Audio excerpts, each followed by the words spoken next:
You got a guy coming down the ice, right? He's coming down your glove side. Now you're reading the play. So you got good tracking, but you also know where the middle lane drive is, and you also know where the far side drive is. Okay, so we're gonna partner up here in a second. Face me, big guy. You're gonna throw here, I'm gonna throw there. Back forth? Yep. Now, where's his hands? Here or here? Again, big. All right, go, get it out there.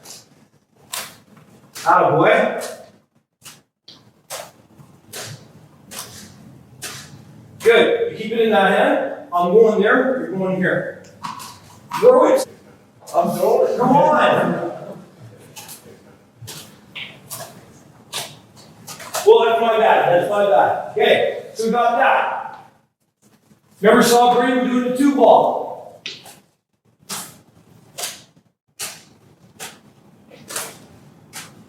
Okay, keep it there. We'll start walking backwards. Like that. Now, you see how we can start to, right? Now, what's the whole point of this? What's the whole point of this, guys? So we can read the play better. Right? So again, everything that we're doing on and off the ice, we're going to use it in the ice. Okay? Little Braden Holtby story. So now, this is what I want everybody to do. Okay? What I want you to do is take the ball, drop it like this. Good squat position. You're going to take it, drop it, almost go like in a back capture position. Take it, drop it. Get as low as you can. Like you're almost going to touch. Good squat position.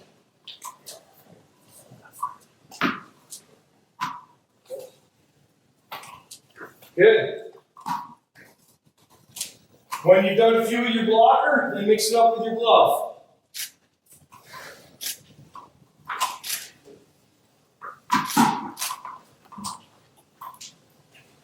Good, really good.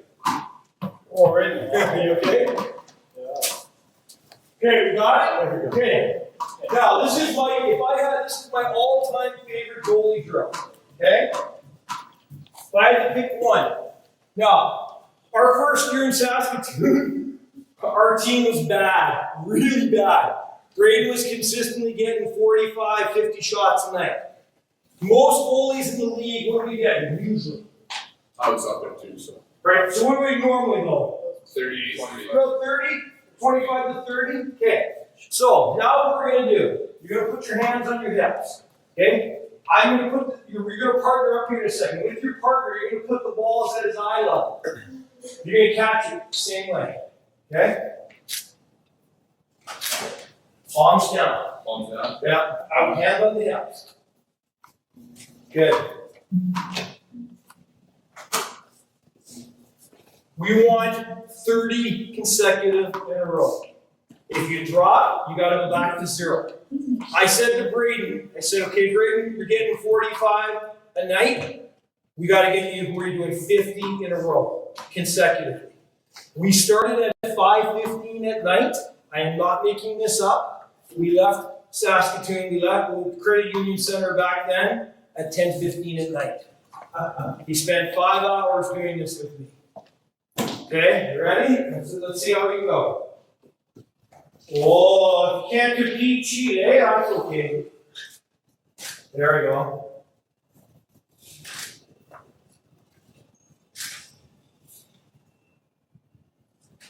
Now, we're going to use this in the game, big guy. Passing close, pass it around. Great. Who's making the first move? Yeah. Right? Who's making the first move? Shooter. He's got so much confidence and trust that I'm so quick that I can outwit you. So again, if there's a drill, dry land, mental, whatever, and you're going, where are you going to use this in the game? Always ask that. If you can't, don't do it. Okay? Now, and I heard you got in trouble, sometimes. So we're gonna the RCs were here for you earlier, but you missed the thing. So now I want to see you try to do it this way.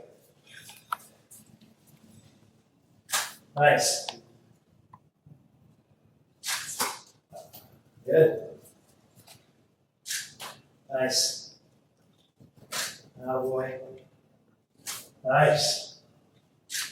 Train them well, Pete. Good. Round of applause. Okay? So, does that make sense? Right? Again, once you get it good, keep constant, never-ending improvement. Can I play for Las Vegas this year? Constant, never-ending improvement. You're getting better. So partner up. Try that with a partner. Not yet, but I mean, eventually there's a tipping point. You know, urgency versus details is what I'm kind of calling it, because Edmonton's been chasing for so long. You kind of forget about your details because you're like, we need to score, we need to score, we need to score. And Florida, for their part, is like, we just got to hold our details, and they're eventually going to make a mistake, and we're going to capitalize. And, you know, we saw it on every one of those Reinhart goals. When they get close, Florida just seems to kind of push them back, and none more big than Game 5. When they make it 3-1, Florida comes back, you know, less than a minute later and makes a great play. We're going to see it here, and it's just details. Corey Perry has Sasha Barkov on the D side, but Barkov, doing what he does, flips quickly to the D side. Now he's in control, and then you're going to see now Corey Perry's under duress. Sasha Barkov does what he does best, stick on puck, and then look at the details here.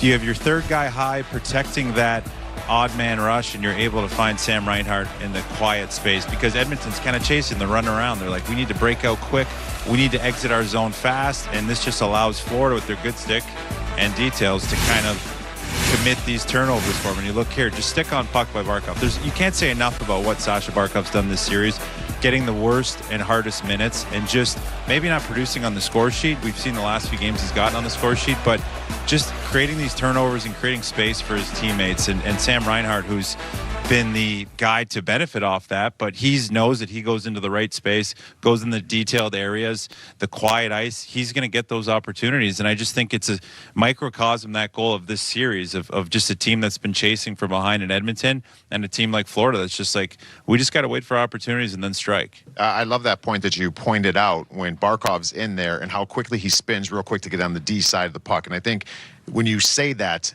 maybe the average fans could be like, what do you mean the D side? You're in the offensive zone. Why are you thinking the D side of the puck? The Florida Panthers details, no matter where it is on the sheet of ice, they will always err on the side. If there's a scrum in the offensive zone, you have to have one guy on the right side. And we know, we've heard all those things as players. They just have those details. They have them. Their best players do it from shift to shift. And probably 95% of the time, it doesn't really matter in the course of the game. But it does matter because they do it more and more and more. And that 5% is the difference of winning a game and losing a game. Well, that's a great point with the D side of, like, and you can explain it, it's being between the puck and the net. Exactly. You have to stay between your net and the puck at all times. Joel Quenneville would always say, keep the puck in front of you and don't turn your back to the puck. They're so detailed, as you just showed. Barkov is one great example because he is so detailed. But if you want to flip it from Edmonton's viewpoint, every time they have the puck, they're looking at a Florida sweater in front of them. They have to go through a Panther to get any sort of opportunity, and that can wear on you. And that's a non-negotiable that these Florida Panthers play with. They play the right way. What is the right way? Well, it's that. You're always on the correct side, and goals are important. You need goals to win. They're going to get their goals because eventually something is going to break for them, just as we saw. You have to win a battle. You have to be able to push and shove and be strong and compete, and you can do that a lot easier and a lot better when you're always in the right position. I just love what you said. All right, so here, this one's kind of almost like an unexpected breakaway, like more kind of, catches an edge in the neutral zone there. So you don't expect it. You kind of expect it to just be a wide shot, and then all of a sudden your D-man goes down. So you kind of have to take as much ice as you can. I got about a foot outside the top of my crease. I'd usually like to be a little bit further out when a guy's coming in with this much speed. But on that kind of play, you just kind of take what you can, get a little bit of glide going back, and stay as patient as possible. And I kind of saw that the puck flipped up on him here. So I knew that, maybe it wasn't going to be a clean deke if he tried to deke, so I was almost anticipating a shot here.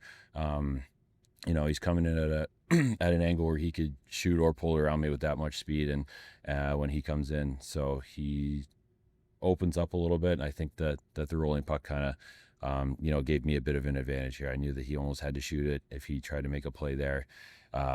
There's a good chance that the puck could jump over a stick or something like that. So you're kind of looking for these little nuances as they're coming down on you. If the puck was flat, maybe he's got a few more options. But I think when the puck jumps, that's when I kind of think, okay, maybe he's going to just kind of shoot this right away and try to beat me off the shot. So I thought that I was just trying to stay as patient as possible. he kind of just opens up, puts the puck in front of him, and guys really like this Triangle. The triangle. I would. yeah, That's, was I just think gonna this is say. why I picked this clip. Guys really like to go right next to the heel of the stick nowadays, and because that's the last part of your pad that's going to seal, and it's really tough to get there with your stick as well when it's Is it especially up an angle because they've kind of figured out that in order to push to your left, you have to have that ice. you that have edge to engaged. you have to have that edge engaged. So in order to be able to push to my glove side, I'm going to have to have that edge engaged, like you said. So I can't drop that edge too soon, or else if he does go around me, he's going to beat me to that back post. So I think Is that the counter to that just being aware of it?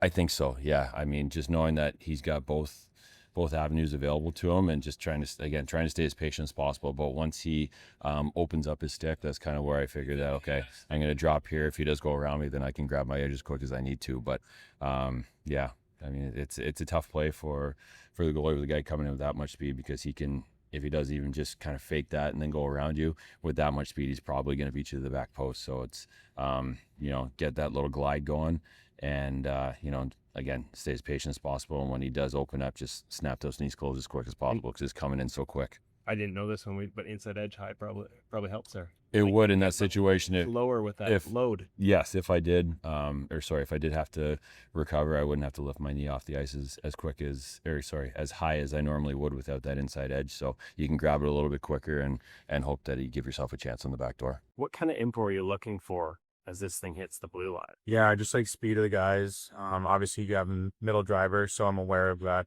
Draisaitl is one of the best in the world at going kind of backhand sauce into the middle there. So, something I learned when I was in Vancouver from Ian Clark was not being too far out, on entries. And that's something that we really worked hard on that year. So we sort of see when we see you at heels on the edge. Yeah, even a little before. So back up a bit and we go like here. So instead of being really far out at the red line, kind of just being deeper. And that way, when that pass is made, I can kind of just toggle out on Draisaitl. So you don't come off sort of maybe half ice depth until it's at the blue line. Yeah, exactly. So just staying a little bit deeper. That way I can just kind of come out right on Draisaitl on that cross ice instead of having to do a huge push over to Draisaitl. Then maybe you're chasing the play a bit. And then obviously he pulls up, so I give a little bit of depth because at this point, obviously he's going to be passing. So a little bit of motion there, maybe a little bit taller in my stance, recognize the pass. Definitely want to get there on my feet, even though it's a one-timer option. I think that I have time. Get over, get on my feet, get square. And then at this point, I'm in just a great spot. He's got nowhere to go. And now it turns into a pretty easy save, even though cross ice pass to a guy on his one-timer side, maybe could have, if it was played differently, could have been a tougher save to make. But since I got there on my feet, put myself in a really good spot. Is that so if you recognize it's 1T option, or is there any point here where you think slide, or Yeah, that's like that kind of half slide right there where I'm like, okay, is he shooting? And then I recognize that he's not. Okay. So I like it's grab 1T my option, so feet. you have to be prepared for that. Right. So I'm kind of like half down now. If he did one time that, I can always just drop that lead leg into a butterfly and be pretty compact on it. But now he kind of doesn't get it clean, doesn't one time it. So now I grab my feet again. That way, if he passes again, I at least have my edges and I can go somewhere with it.